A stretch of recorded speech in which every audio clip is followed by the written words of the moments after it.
And we are live here on the Fantrax YouTube and Twitter pages talking Week 12 fantasy football. My name is Nick Skrip.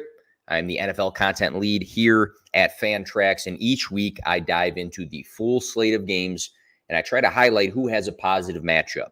How do I do this? I typically look at yardage given up by defenses, fantasy points per game given up by defenses, and then I just take a look at those specific players and say, who's trending up, right? Who's had some good performances, who has some signs of better days to come. So there's a lot of moving pieces in this. Week 11 was an absolute smash hit for me. It was my best week of the season. I tweeted out the guys that I hit on, that I spoke about within that article. Just going down the list here: Calvin Ridley, Brock Purdy, Devontae Adams, Justin Fields, Jordan Love, DK Metcalf, Devin Singletary, James Cook, Puka Nacua, Breece Hall, Darius Slayton. That was a good one. Tony Pollard, Joshua Dobbs, Adam Thielen, and Mike Evans were all guys that were in the last week's piece, and they were talked about live on the Fantrax YouTube and Twitter pages. So excited to talk about Week 12. We have a very, very interesting week to come. So we're live here, middle of the day, had the day off. So I'm like, let's get after it right away. So stick with me here. Tell your friends, tell your family that Fantrax is live.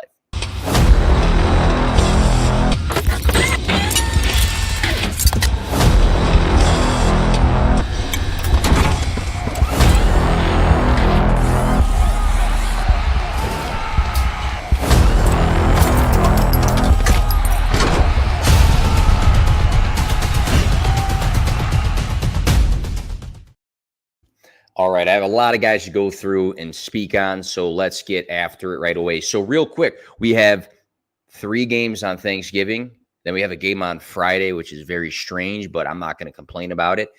Then we have a full slate of Sunday games. We got a lot of football this week, a lot to look forward to. It's nearing crunch time for us to make or not make the fantasy football playoffs. So first guy on the list, Thursday slate, Jayden Reed against the Lions. The Lions allow the 12th most fantasy points per game to wide receivers this season. Jayden Reed has finished as the wide receiver 11 for fantasy football in back-to-back weeks, scoring 19.4 and 19.2 points in those games. Reed caught all 5 targets for 84 yards and a touchdown in Week 10. In Week 11, Reed caught 4 of 6 targets for 46 yards, but then he rushed the ball 3 times for 46 yards and a touchdown.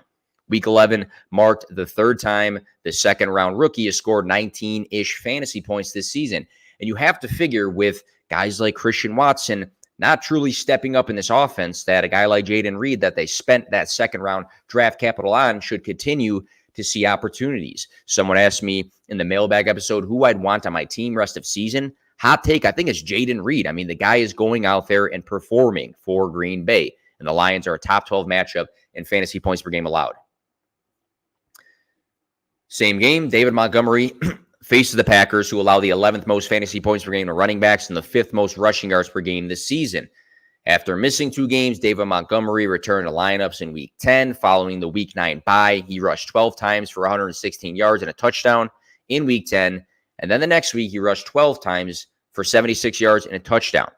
So both weeks were around 17-ish fantasy points, 17.6, 17.8, playing 38% and then 40% of the snaps. So he was highly efficient with his yardage and his production on limited snaps and pretty much limited touches. Jahmyr Gibbs out-touched Montgomery in Week 10, 17-12, but the two had even touches in Week 11 with 14. So it went from, hey, Jahmyr Gibbs is on fire, we're going to get him the ball a little bit more, to now it's a split backfield again. Montgomery actually out-carried Gibbs last week 12-8. He scored 8 rushing touchdowns this season with 3 weeks over 100 yards rushing. And I looked this up via StatMuse, but David Montgomery has 124 carries for 575 yards and has scored 6 touchdowns in 8 games against Green Bay. So book Week 12 to be another big week for David Montgomery. Next game on Thursday, we have the Commanders versus the Cowboys. Logan Thomas. So the Cowboys are a rough matchup for fantasy football in terms of what they allow points per game to each position. But they are the most friendly when comparing what they give up to the other positions to tight ends. They rank 18th in points per game allowed, so not necessarily a plus matchup, but the most friendly for fantasy football.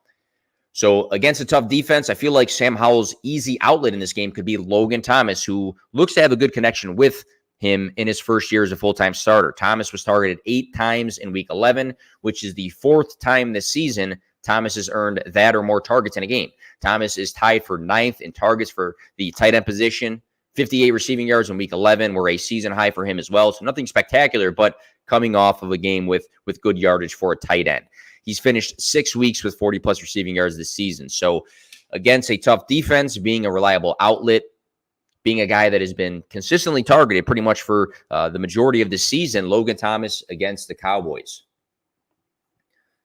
Dak Prescott against the Commanders, who allow the most fantasy points per game to quarterbacks and the 3rd most passing yards per game this season, just seems like a smash play for fantasy football and DFS.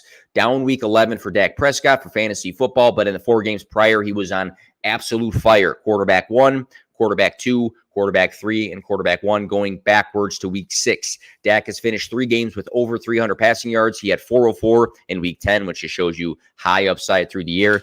And 5 games with multiple passing touchdowns. Dak is currently 9th in passing yards, but he's tied for 3rd in passing touchdowns on the year. I don't think Dak Prescott gets the love that he deserves, and he has been balling out the last 5 games, last week being just the asterisk of it. Smash matchup to get right back on track. Then we have the 49ers versus the Seahawks. Christian McCaffrey obviously is in your fantasy football lineups every week, but this might be the week to go and pay up for him in DFS. The Seahawks allowed the 6th most fantasy points per game to running backs this season, and their middle-of-the-road fantasy matchup to quarterbacks and wide receivers. So I feel like not being like the best wide receiver or quarterback matchup, but being a +1 for running backs even more emphasizes Christian McCaffrey. McCaffrey ranks 2nd in carries with 174, 2nd in targets with 52, 1st in red zone touches with 48, and 1st in rushing yards with 825. 2nd in receptions with 43, 1st in receiving yards with 364, and 1st in total touchdowns with 14 for the position, a.k.a. he's really good, and I think he's going to be heavily leaned on in this Seahawks matchup. So I have an asterisk next to DK Metcalf. He's currently questionable, but I did want to plug him here. The 49ers allowed the 8th most fantasy points per game to wide receivers this season. I say this often, just because the defense is good doesn't mean that they're not friendly to a specific position. So the 49ers defense, are they good? Yes, but they're friendly when it comes to fantasy football to the wide receiver position. DK is coming off of his best fantasy week of the season, catching 5 of 9 targets for 94 yards and a touchdown, 20.4 fantasy points. He finished with 98 receiving yards in the game prior, so that's back-to-back games of almost 100 receiving yards. He's getting close to it. It's showing positive receiving yard trend in the right direction. What stands out the most for me is the target volume since returning from a missed week 7. So 14, 4, that's our asterisk, 12, and 9 targets across the last 4 weeks is great volume for DK Metcalf. So it's a positive matchup against a tough offense for a player who is trending up. If he's good to go, we like DK Metcalf this week. So here's the Friday game. We got one Friday game, the Dolphins versus the Jets. I want to plug Raheem Mostert. The Jets allowed the 10th most fantasy points per game to running backs and the 3rd most rushing yards per game this season. Devon Achane, the rookie with a ton of flair, re-aggravated his knee last week when he returned to the lineup. Raheem Mostert didn't necessarily light it up for fantasy football, but he did rush for a season-high 22 times, and he finished with 86 rushing yards. So to me, very positive getting that sort of volume. And 86 rushing yards, maybe it's not, wildly efficient, but it's a good mark. Mostert has finished 5 games this season with 82 or more rushing yards, with highs of 121 and 115 on the year. He has 13 touchdowns on the season and has finished 3 weeks as a top 5 fantasy football running back. So you have to expect him to see plenty of volume now that A-Chain is back off the field against a defense that is letting opposing running backs run all over them, but they're tougher through the air. Same game, another guy with an asterisk because he's currently questionable, so we have to pay attention to this. But Garrett Wilson, the Dolphins allowed the 10th most fantasy points per game to wide receivers this season. Tim Boyle will replace Zach Wilson as the Jets starting quarterback in Week 12, which we're not sure what the impact is going to be. Is it going to be an upgrade? Is it going to be the same? Is it going to be worse? We don't really know. Zach Wilson has just a bigger sample size, and we can, really dig into the Tim Boyle attributes and skill sets. But I think bottom line, despite mediocre play this season, Garrett Wilson has still managed 3 top 20 fantasy finishes for the position across the last 4 games following the bye. So things have been looking better for him. Wilson ranks 6th in targets with 103 for wide receivers. He averages 10.6 per game, and he's top 20 in receiving yards and yards after the catch. So highly targeted. He's producing as a top 20 player. We all wanted him to be a top 10 player this year, but he's still doing what he can with what he's getting, right? Regardless of who the quarterback is, I think the targets should continue to come to Garrett Wilson, who is far, far more targeted than anybody else in that Jets wide receiver room or on the team in general. He's obviously a big part of the weekly game plan. The hope is that with a positive matchup and the positive target volume, he can produce this week. So now let's get to Sunday. Rachaad White. So Rachaad White faces the Colts, who allowed the 4th most fantasy points per game to running backs this season. Since week 7, Rachaad White has finished as the running back 12, running back 10, running back 1, running back 11, and running back 14. And he's ranged from 15.9 to 27.9 fantasy points during this stretch. He's currently running back 6 overall for the year. He's averaging 15 fantasy points per game. A ton of his production comes through the air. I think we know this by now. He ranks 3rd in receptions with 41 and 2nd in receiving yards with 354 in the season. 4 weeks of 5 or more receptions just kind of shows that. Another major perk has been the workhorse role. He has played 70% plus of the snaps in every game this season and at 80% plus of the snaps in 4 weeks. So we have a solid matchup for a pass-catching running back who gets solid volume on a weekly basis. So we like Rachaad White to continue rolling this week. Next on the list, I'm going to be a little bit spicy with this. I tweeted about it earlier, but Josh Downs. So Josh Downs faces the Buccaneers, who allow the 4th most fantasy points per game to wide receivers and the 2nd most passing yards per game this season. The easy player to point out when you read that off is Michael Pittman Jr. But again, I want to be spicy. I want to talk about a potential bounce back. I want to talk about a potential flex play for this week. Josh Downs is trending in a poor direction. He's played 20% and then 25% of the snaps the last 2 games prior to the bye, earning just 4 total targets in those. The context, though, is that Downs has been dealing with a knee injury that he has continued to play through. So we have to look at what he's done this season. If he wasn't a guy that's produced at a high level, we wouldn't mention him here, right? Because things have been trending down.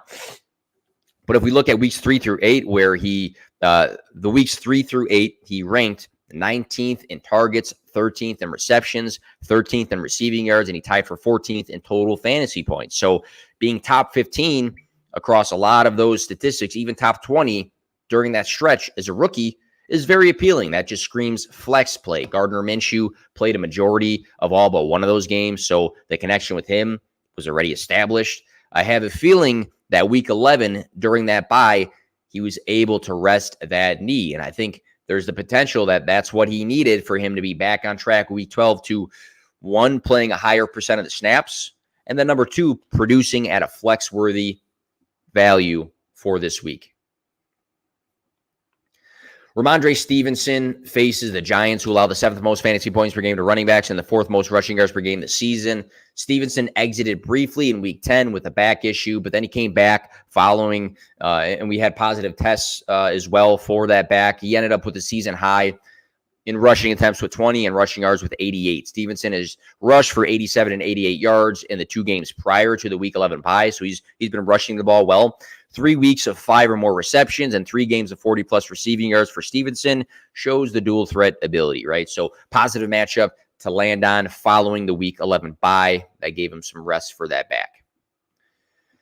Another guy with an asterisk next to him because he does have an injury. I guess it's his neck. At first it said his arm, but now I guess it's his neck, so we have to monitor it. But I want to plug him because I hit well on him last week. The Patriots allowed the 11th most fantasy points per game to wide receivers this season. My dart throw of the week last week was Darius Slayton. He ended up finishing with 18.2 fantasy points, so it was a true sleeper hit of the week. And in a Fantrax graphic, I predicted that he would catch 4 passes for 70 yards and have a touchdown. So it's on Twitter, it's on Instagram. That was my prediction. And he ended up with, I think, 82 yards and a touchdown on 4 catches. So I was under predicting and projecting him last week for him to overproduce that. So I was very close. I had the touchdown. I had the 4 catches. He just had 12 more yards, which, hey, that's even better for him, right? So 6 games of 5 or more targets while playing a majority of the snaps pretty much makes it clear that he is part of the game plan every week, right? Slayton. I think there's guys that have kind of fluctuated. Wan'Dale Robinson, Jalen Hyatt, people that hope for Paris Campbell. Sterling Shepard has had a history of relevance, and he's not now. I think Slayton is just a guy that we've seen receiving yard upside from in the past. He's a guy that's on the field pretty much the whole time, and he's a guy that's getting some decent targets. So if he ends up not playing, if he ends up missing this week, I take a look at Wan'Dale Robinson, especially with Tommy DeVito coming off of a good week for him. Next, we have Pat Freiermuth. So the Bengals allow the 4th most fantasy points per game to tight ends this season. Pittsburgh fired their offensive coordinator, Matt Canada, on Tuesday, which hopefully means a turning point to this passing offense. I'm hoping that firing Matt Canada just means, hey, Kenny Pickett has been terribly inefficient. I listed off the categories elsewhere, but, Player Profiler is a good resource of just showing how inefficient Kenny Pickett's been. So is that all Matt Canada? No. I think Kenny Pickett's been bad. Has Kenny Pickett been set up to be successful? We can also say no, right? I think there's a chance that they change things up to try to emphasize, let's make Kenny Pickett more successful. Let's put him in a position to be, a bit more efficient with what he does. And maybe that's quicker outlet plays. Maybe that's like quicker plays to Deontay Johnson and Pat Freiermuth. And then we can keep the defense honest with George Pickens down the field. I'm not a coach. I can't even speak on stuff like that, but mathematically, it just makes sense. So Freiermuth only earned 1 target in 53% of the snaps played last week. It was his return game from injury. He did open up the season, though, scoring 2 touchdowns across the first 3 games, which matched the total touchdowns he scored last season. So he was off to a good start when it came to that category that he was good with his rookie season, scoring 7, but he was horrible with in his sophomore year. Last season, he was 2 targets shy of 100 targets. He produced 732 receiving yards. So this guy has been this guy has been important to the Steelers offense. He's been well connected with Kenny Pickett. He should be getting closer and closer and closer to being 100% healthy. And in such a tight end plus fantasy matchup, I do like Pat Freiermuth this week. Joe Mixon, the Steelers allow the 12th most fantasy points per game to running backs and the 10th most rushing yards per game this season. The Bengals will be without Joe Burrow, unfortunately, for the rest of the season. He tore a ligament in his throwing wrist last week. A backup quarterback and potentially another week with T. Higgins, I think, kind of emphasizes, hey, we got to emphasize some plays to Joe Mixon. We got to get him involved in the passing game. Mixon rushed for 69 yards and caught 5 passes for 31 yards and a touchdown. Last game, since the Week 7 bye, Mixon has finished as the running back 8, the running back 9, the running back 22, and the running back 6 for fantasy football. So we're looking at 3 solid finishes out of the last 4 games. So the week bye did him some justice. 4 total touchdowns during the stretch in 2 weeks of 5 or more receptions. Shows some safety to his fantasy scoring. 3 top 10 finishes across the last 4 games. A good matchup. Missing the starting quarterback. Potentially missing T. Higgins. Look for Joe Mixon to stay involved in the passing game and have another good week.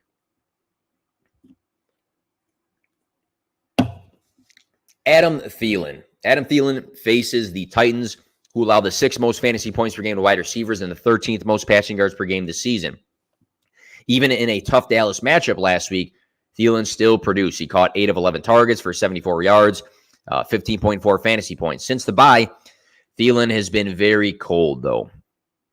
The stretch of 3 games leading up until Week 11 was not looking great for his fantasy production. I witnessed him live against the Bears on that Thursday night football game. I was there. He was not great. Thielen has finished as a top 5 fantasy wide receiver in 3 weeks this season, with those weeks ranging from 27.7 to 31.5 fantasy points. The volume is what is intriguing when it comes to Adam Thielen, who averages 9.7 targets per game with 6 games of double-digit targets this season. So we have a positive matchup. He's coming off of a decent week against a great defense, and consistent target volume, I think, should equal a solid Week 12. Derrick Henry. So the Panthers allow the 2nd most fantasy points per game to running backs and the 9th most rushing yards per game this season. A bounce-back week. is coming for Derrick Henry, who has finished with under 6 fantasy points in back-to-back weeks with 12 or fewer touches in each of those games. They were blown out, the Titans, by the Jaguars 34-14. That meant only 38 offensive plays via RotoWire's article for the Titans. The week prior, the Titans lost to the Buccaneers 20-6. So these two game scripts have not been in the favor of Derrick Henry. Henry has finished as the running back 7 in week 4, running back 5 in week 6, running back 12 in week 8, and running back 6 in week 9 this season. He's rushed 22 or more times in 3 games this year. And in such a positive running matchup against the 1-9 Panthers, I feel like the Titans are going to lean on Derrick Henry versus Will Levis in this matchup. Evan Ingram faces the Texans, who allow the second most fantasy points per game to tight ends this season. Evan Ingram has had a down last 2 games following the week 9 bye, but he's finished as a top 12 tight end in 7 games and a top 7 tight end in 5 games this season. One of those top 7 finishes came in week 3 against the Texans, who he plays in week 12. He caught 7 of his 8 targets for 67 receiving yards in that game.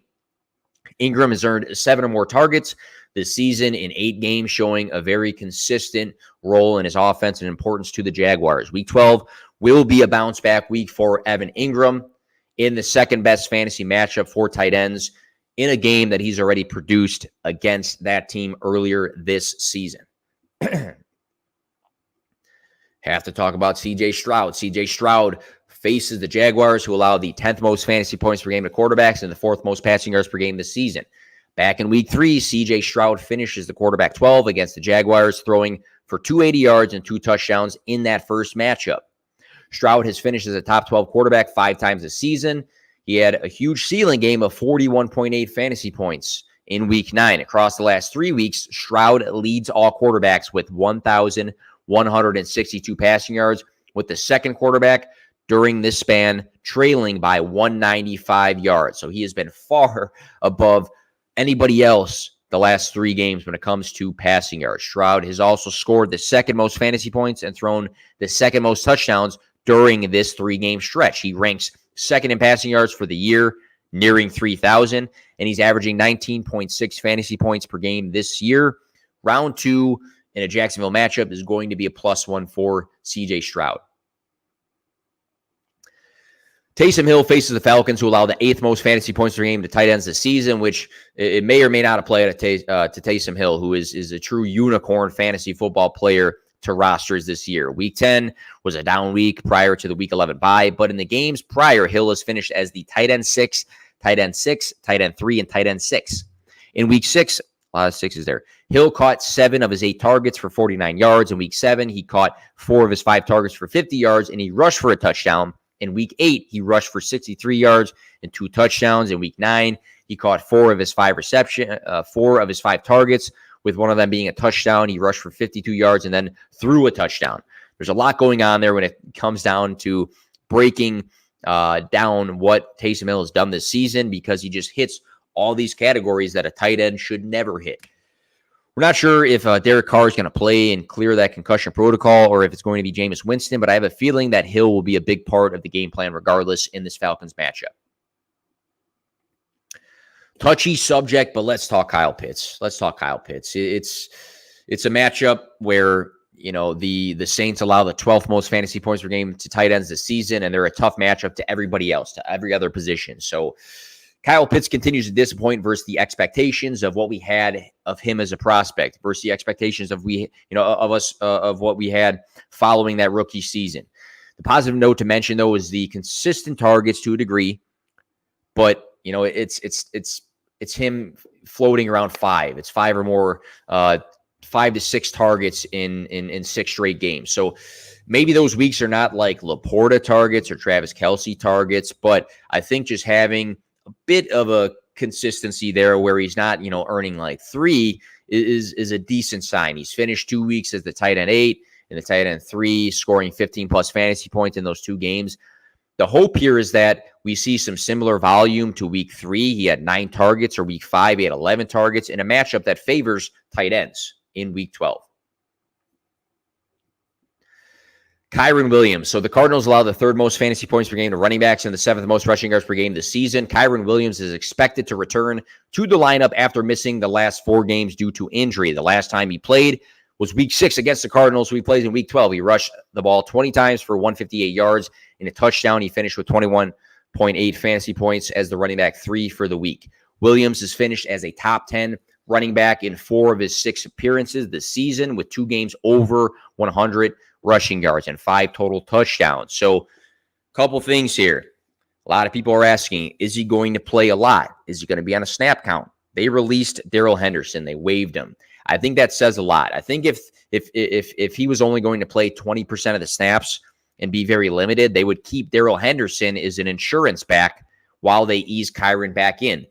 Waiving Darrell Henderson to me means that I think he's good to go. I think he's ready to be back in action. Is he going to touch the ball 30 times? Probably not, but will he get the majority of the volume and have a good week? I think so, in a very positive Cardinals matchup against a team he absolutely destroyed back in week 6. Trey McBride, my start of the week last week, he scored 9.3 fantasy points, which seemed like a disappointment, but that ended up being top 11. He was tight end 11. It just kind of shows you the state of the tight end position. But the Rams allow the 10th most fantasy points per game to tight ends this season. In Kyler Murray's return, he was the lead target in that specific game. 9 targets, he caught 8 of them for 131 receiving yards. So that meant a tight end 2 finish with 21.1 fantasy points back in week 10.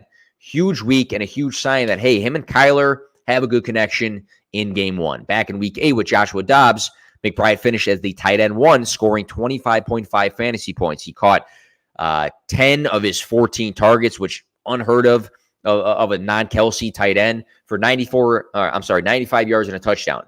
2 games over 21 fantasy points across the last 3 weeks just shows a ton of upside. And what's most impressive of that is that it's been with 2 different quarterbacks. So I think he's just very good at football. I loved him as a prospect. He had a major wide receiver profile coming in as a tight end to the league, and he's really starting to show now. So it's an opportunity for another splash week. Jerome Ford. So the Broncos allow the most fantasy points per game to running backs and also the most rushing yards per game this season. Smash matchup for running backs. It's been a handful of weeks since Jerome Ford had a super productive week, but he's shown some positive signs, right? A rushing touchdown in week 12, 107 rushing yards in week 10, 64% of the snaps played in weeks 9 through 10, 20 rushing attempts in week 9, and 5 or more targets in 2 of his last 3 games. So a lot of positive signs for Jerome Ford. He's finished 3 weeks as a top 10 fantasy running back, and week 12 is a good opportunity to, smash in a matchup that just favors running backs for a guy that has a good offensive line and is operating as that lead back in Cleveland.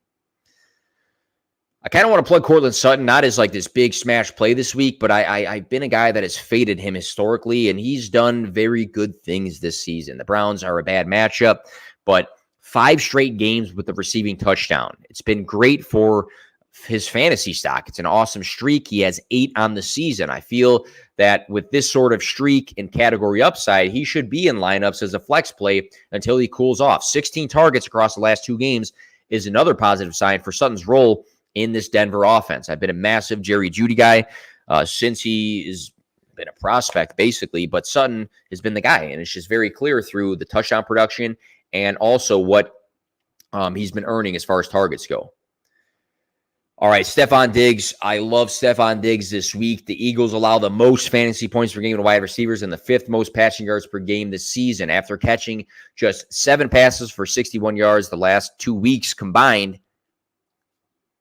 absorb that. Stephon Diggs, the last 2 weeks combined, 7 catches for 61 yards. It's time for him to have his massive bounce back week.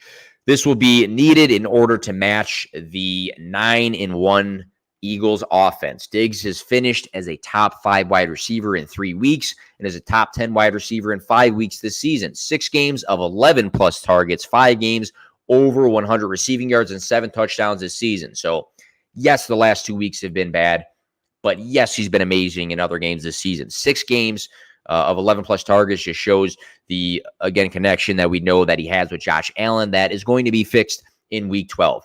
The Bills are going to prioritize getting Stephon Diggs the ball in this matchup, and I have a feeling it's going to be a top 5 week. Got to talk about my boy DeAndre Swift. I've been a truther, one of the heaviest truthers, I think, in the industry. I truly think that. I've been just an unbelievable DeAndre Swift stan since he entered the league. The Bills allowed the 13th most fantasy points per game to running backs this season. Following the Week 10 bye, DeAndre Swift finished as the running back 9, scoring 19.7 fantasy points on Monday Night Football. That was fun to watch. It helped me win a matchup. Swift rushed for 76 yards and a touchdown on 12 rushing attempts and caught 3 passes for 31 yards in that game. Swift has had fantasy finishes of running back 4 in week 2, running back 12 in week 4, running back 10 in week 5, running back 9 in week 6 prior to week 11. Games of 175 and 130 rushing yards and 2 weeks of 6 or more receptions shows the true dual threat ability of DeAndre Swift, who I am hoping stays hot in week 12. If we're looking for a guy that does it all, there's very few running backs in the league that I truly tie that to. And DeAndre Swift is one of those guys. Swift has played 62+% of the snaps in 7 games this season, and he's thriving as the guy in Philadelphia. We all thought it might be a big committee. People thought it might have been Kenneth Gainwell. Some people thought it was Rashad Penny. It's DeAndre Swift. He's a baller, and he's been balling. A couple more guys here. Isaiah Pacheco faces the Raiders, who allow the 5th most fantasy points per game to running backs and also the 5th most rushing yards per game this season. Pacheco has finished outside the top 20 fantasy running backs for 3 straight weeks this season, but there's some underlying positives even in the down games for fantasy. Back-to-back games above 60% of the snaps, 16 then 19 rushing attempts, 66 then 89 rushing yards in those 2 games. Pacheco has played above 50% of the snaps in 7 straight games and has had 3 games of 20-plus touches, scored 15-plus fantasy points in 4 games as well. Week 12 is a great bounce-back opportunity for Isaiah Pacheco because, 1, we have the positive signs, 2, he's done it before, and 3, I don't think Patrick Mahomes is going to have to chase this game through the air against the Raiders, so look for Pacheco to bounce back. Let's talk Davante Adams. The Chiefs' offense is one of the offenses in the league that you will always tie to chasing games or having to play through the air. You look at who they have as their quarterback in Patrick Mahomes, and you always think, hey, this game is going to mean a lot of passing volume, and we have to love that for a guy like Davante Adams. He's been targeted by rookie Aiden O'Connell 13 times in back-to-back games, which have resulted in 86 and 82 receiving yards. A touchdown scored in Week 11 meant him having his first top 10 fantasy finish since Week 3. It's been a really bad season for him, but he's trending up in his volume and his production. He's going to be leaned on in this Chief matchup, so Davante Adams should stay in your lineups. Sunday Night Football, let's talk Zay Flowers. The Chargers allow the 2nd most fantasy points per game to wide receivers and the most passing yards per game by over 20 yards per game. So it's not even close what they allow through the air. Odell Beckham Jr. has been great. I think he is a great flex play, flex option. I just want to talk about Zay Flowers. He's been a wide receiver outside the top 20 for 5 straight weeks now, which has been disappointing because he leads the Ravens in receiving yards and targets. First round selection is finished as the wide receiver 16 in week 1, wide receiver 14 in week 6, and he's shown signs of positive target volume and receiving upside. And what happened? Mark Andrews is out for the season, and Odell Beckham Jr., I'd have to check on the injury news, but he's been banged up this week too. So look for Lamar Jackson to target Flowers 10-plus times in week 12 against the Chargers, and for him to have another top 15 week. Austin Eckler, after finishing as the running back 6, running back 4, and running back 4 in weeks 9 through 11, Austin Eckler had a down week 11. Eckler did manage to rush for 64 yards and just 10 carries, but he had a poor receiving day in terms of, what we expect him to have. 2 receptions, 6 yards. Bad Austin Eckler day. Across the last 4 weeks, though, Eckler scored 4 total touchdowns and has had 3 games of 7 or more targets. So the Ravens game will surely be a week Eckler will look to be a big part of the passing game. It's a very tough defense, and I think he's going to be one of the focal points of the Chargers trying to get a dub against the Ravens in this matchup. So that'll do it for the week. I hope everybody here has a happy Thanksgiving. Enjoy it with your families. Really use this time to relax. I think a lot of us are extremely busy in our lives. We always have a lot going on.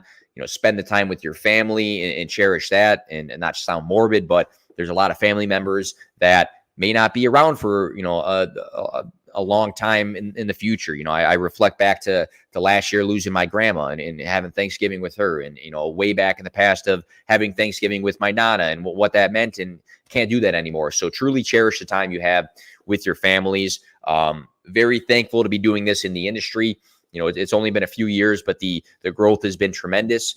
I'm thankful to lead this brand at Fantrax, which with a lot of great staff members that I oversee and I get to collab with all the time. So very thankful for that, and thankful for an opportunity to continue to talk football and do what I love here. So if you follow me, I appreciate it. I'm always busting my ass. I think that's just like very Nick Skrip, regardless if you like or don't like my content, but very thankful to be doing this stuff. And I hope you guys have a great Thanksgiving with your families.